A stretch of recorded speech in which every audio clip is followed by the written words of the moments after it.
Quisimos hablar hoy día un poquito acerca del conflicto de Rusia con Ucrania o de Ucrania con Rusia, o en realidad de Ucrania con Rusia y Rusia con el resto del mundo, pero bueno. O Putin contra el mundo. O Putin contra el mundo. Bueno, ¿y por qué? Porque quisimos de alguna manera hacer cierto perfil de los personajes en cuestión.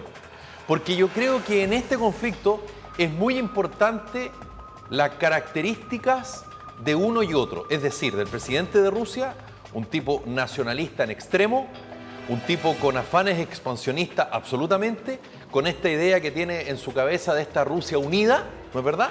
Y por otro lado, un tipo que no viene de la política, un tipo que no tiene vínculos con la política, que muchos dicen es muy importante tenerlos en situaciones extremas, como el presidente de Ucrania, que viene del mundo de la comedia, de la televisión, algo tan propio de estos tiempos. Entonces quisimos de alguna manera explicar quién es uno y quién es otro. Y por supuesto, por su historia, uno de alguna manera también entiende qué es lo que está pasando hoy día en el conflicto entre Rusia y Ucrania. Comencemos con el presidente de Rusia, Vladimir Putin. Tiene 69 años. Esto es muy importante, ¿eh? ¿Dónde nació? Uno puede decir, bueno, puede haber nacido en cualquier parte de Rusia. Nació en Leningrado, en 1952. Actualmente San Petersburgo. San Petersburgo. Muchos dicen que San Petersburgo es el corazón de Rusia, Moscú es la cabeza y Kiev es la madre. Claro, lo que pasa es que San Petersburgo se asocia mucho a la época de los zares también. De los zares, claro. Pero hay que decir lo siguiente, ahí cuando tenía 18 años, muy joven, de una familia bastante modesta, entra a estudiar Derecho en la universidad. Así es. En San Petersburgo. Él es abogado, estudia, como dices tú, Derecho, pero lo interesante del desarrollo que tiene Vladimir Putin es que comienza una carrera militar, pero rápidamente cambia al sistema de inteligencia. Claro. Parte de la KGB. Es reclutado por la KGB. Es reclutado por la KGB. Y no solo eso, sino que además está, uno podría decir, en el lugar más estratégico de la época de la Guerra Fría y previo a la caída del muro de Berlín. Ahí lo asignan, en Alemania. En Alemania, en la RDA. En Dresden. Ahí lo asignan, y yo lo mencioné al principio, de donde también estuvo Angela Merkel. Claro, y son casi contemporáneos. Claro, y por eso este vínculo y esta muy buena Ella relación. habla ruso. Tú lo decías al principio del programa, de la necesidad que han dicho algunos mandatarios europeos de que si hubiese estado Angela Merkel como canciller alemana, en una de esas esto... O que le den poderes representativos de todo el sector para que negocie a nombre de Europa. Ahora, no están negociando como ahora en la frontera bielorrusa, que está más arreglado que cajón de tomate. Ahora, el hombre estuvo 16 años en la KGB y la deja el año 91. Sí. Hay un mito que señala que él defiende con pistola la sede de la KGB en Alemania cuando cae el muro de Berlín. Y él la defiende. Eso es parte de la mitología, pero más allá de eso... Es un hombre duro. Es un hombre duro. Es un hombre que se cría, como decíamos, en la inteligencia de la Guerra Fría. Hay que tratar de explicarle a la gente. Y era un funcionario, no era un tipo militante comunista que era un líder. Pero era un funcionario de la Unión de Repúblicas Socialistas Soviéticas. Claro. O sea, en un mundo en que era rojo y azul. Porque además de todas las repúblicas soviéticas estaba el Pacto de Varsovia. Bulgaria, Hungría, Polonia, Checoslovaquia, en fin. Por lo tanto, el grado de influencia de ese mundo, particularmente de la Unión de Repúblicas Socialistas Soviéticas, ella es muy importante. Y tan importante más ser miembro de altos cargos de la inteligencia soviética como la KGB. Y él está mostrando recién a Boris Yeltsin, que es muy importante. A él lo reemplaza a él. Claro, porque... De manera interina. Porque Boris Yeltsin, Vladimir Putin, termina su trabajo en la inteligencia, cae la Unión Soviética, él entiende que la influencia ya es distinta y se va, si se quiere, al mundo político. Claro. Y el mundo político es muy distinto al mundo militar y de inteligencia. Tú tienes que tener contactos, tú tienes que ir moviéndote, tú tienes que influir, Pollo. Sí, claro. En el poder tú tienes que lograr que alguien te tome. Y él, como tú dices, habla con Boris Yeltsin. Había toda una crisis de Boris Yeltsin estaba con problemas de salud y cayó al litro. Y problemas de corrupción. Cayó al litro. Entonces, también. ¿qué es lo que le dice Vladimir Putin? Está dentro también de la mitología. Le dice, ok, usted renuncie y yo evito cualquier tipo de investigación en su contra. ¿Y qué es lo que hace Boris Yeltsin? Entrega el poder. Ya, y en el cual lleva ya 22 años. Sí. Dictó una ley que le permite reelegirse en 2 periodos de 6 años cada uno, Sí. y lo comentaba, puede terminar a los 84 años Sí. siendo todavía presidente de Rusia. Él fue presidente entre el año 99, un periodo muy cortito interino, Sí. hasta el 2000, hasta el 2008. Entre el 2008 y el 2012 fue primer ministro. ¿Para qué? Para ir turnándose con Claro. Dmitry Medvedev, Y poder ser reelegido. presidente o primer ministro, y se Claro. iban turnando Pero para finalmente lograr el la poder reelección. lo tenía. Y desde el 2012 en adelante, hasta actualmente, tiene el poder total. Ahora, ese es Vladimir Putin. Por el Ese otro lado, Putin. por Ucrania, tú lo mencionaste, un hombre que viene de la comedia, lo que no lo descalifica para nada. No, para nada. Porque mucha gente dice, bueno, ¿cómo? Sí, claro, era No. un humorista. No, era un hombre que se dedicaba a la comedia, al espectáculo, pero que no tenía experiencia política y por lo mismo es que termina siendo presidente de Ucrania, por la Claro. popularidad. Volodymyr Zelensky, de 44 años, fue elegido hace casi 3. El tipo no estaba ligado a la política. El año 2000 se graduó en Derecho en la Universidad Económica Nacional de Kiev. Desde el 97 había estado trabajando en el mundo de la interpretación como actor, guionista, productor. También ejerció como productor ejecutivo y más tarde como director. Del papel más destacado como actor fue en la serie Servidor del Pueblo, en la que era el protagonista un profesor de historia que irónicamente se convertía en el presidente de Ucrania. Ahí están viendo las imágenes, Ahí están las imágenes época. de la serie. Fíjate Claro. que logró el 73,22% de los votos en la última elección. Y ojo, que es muy interesante esto, porque el anterior presidente de Ucrania era muy servil a Vladimir Putin, era muy cercano a Rusia.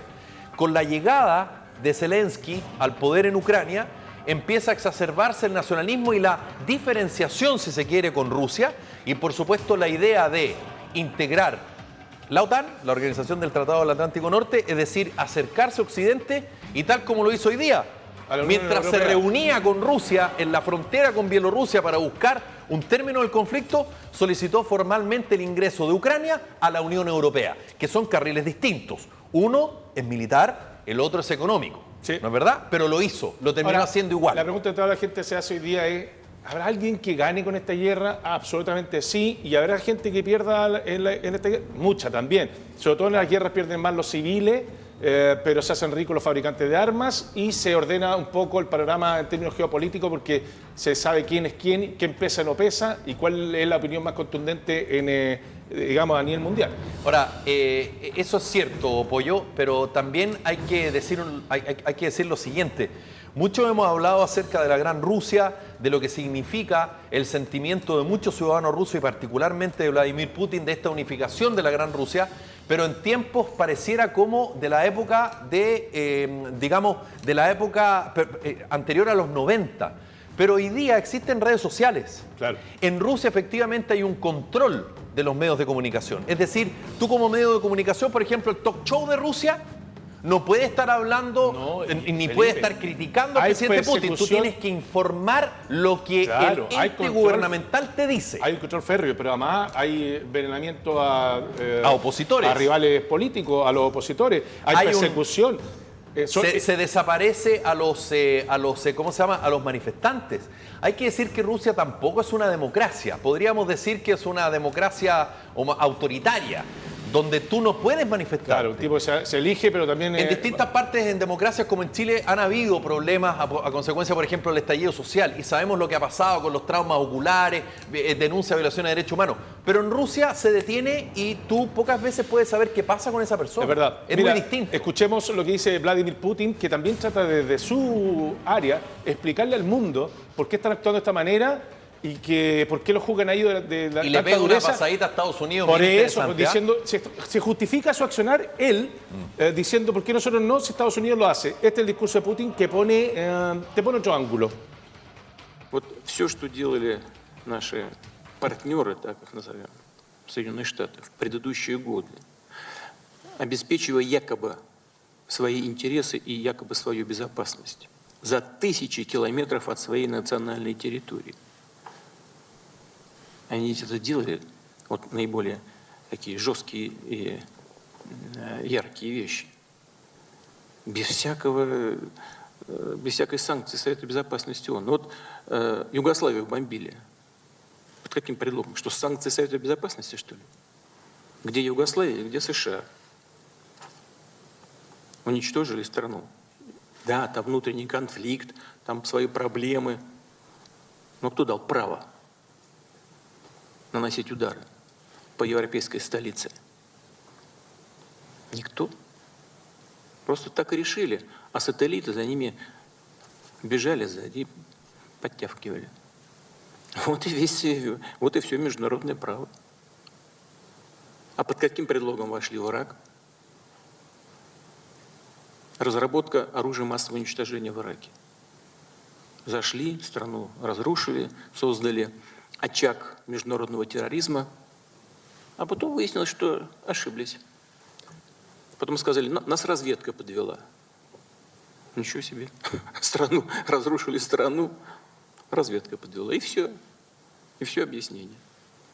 Оказывается, не было там никакого оружия массового поражения. Никто не готовил. Наоборот, когда-то было, все как положено уничтожили. А в Сирию как зашли? Что, санкции Совета Безопасности? Нет. Что хотят, то и делают.